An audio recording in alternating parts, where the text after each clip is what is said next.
आज से endangered species कभी भी लुप्त नहीं हो रही हैं। यानी कि मैमल्स, बर्ड्स, रेप्टाइल्स, एम्फिबियंस सारे हमारे दोस्त बने हुए हैं। मानो इस डिप्रेस्ड सोसाइटी में इंसान नहीं तो हमारा जानवर साथ दे रहे हैं। अगर ऐसा होता है तो आसमान में गिद्ध भी दिखने लग रहे हैं, यानी कि बीमारियों का फैलना कम हो रहा है। विलुप्त होते हुए बुश फ्रॉग्स की संख्या बढ़ रही है, यानी कि कीड़ों की संख्या नियंत्रण में है और खेतों में जहर कम डालना पड़ रहा है। सिवेट्स, फॉरेस्ट आउलेट्स, जैकोस ने रोडेंट्स की संख्या में नियंत्रण बनाया हुआ है, जिसकी वजह से मेहनती किसानों का बहुमूल्य पैसा बच रहा है। सिर्फ एक स्पीशी को भी बचाने के चक्कर में हमने पर्यावरण के संतुलन में बहुत बड़ा योगदान दे दिया है।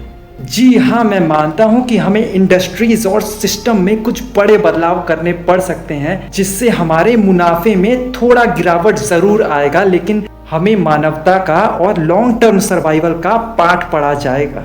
भारत में 72 टेरेस्ट्रियल स्पीशीज यानी कि जो प्रजातियां जमीन पर रहती हैं आज खत्म होने की कगार पर हैं, जिसमें से हम मनुष्यों का शेयर बहुत अधिक है। कुछ अपने हैबिटेट खो रहे हैं, कुछ पॉल्यूशन की वजह से, कुछ इल्लीगल हंटिंग की वजह से और कुछ डेवलपमेंट के नाम पर धीरे धीरे गायब होते जा रहे हैं। 9 मैमल्स की प्रजातियां, 18 बर्ड्स की प्रजातियां, 25 रेप्टाइल्स की, 20 एम्फिबियंस की, सारे अब खत्म होने वाले हैं। असल में great Indian bustard, white rumped vulture, घड़ियाल, डुगोंग अब कुछ नहीं दिखेगा। सरकार की कोशिश भी हमें दिख रही है। 1973 में शुरू हुआ प्रोजेक्ट टाइगर। हमारे पास यानी कि भारत में दुनिया का लगभग 70% वाइल्ड टाइगर्स हैं। प्रोजेक्ट डॉल्फिन, जहरीले वेटेरिनरी ड्रग्स पर रेस्ट्रिक्शन लगाना, इंडेंजर्ड स्पीशीज के लिए रिकवरी प्रोग्राम्स चलाना।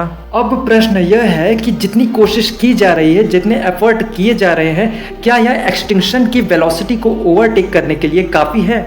अगर नहीं तो कहीं ना कहीं हमारे अंदर कमी है अभी भी। तो जाहिर सी बात है कि हमारी बारी आने में भी बहुत समय नहीं लगेगा, क्योंकि हम जानते हैं सारी चीज़ें इंटरकनेक्टेड है एक दूसरे से।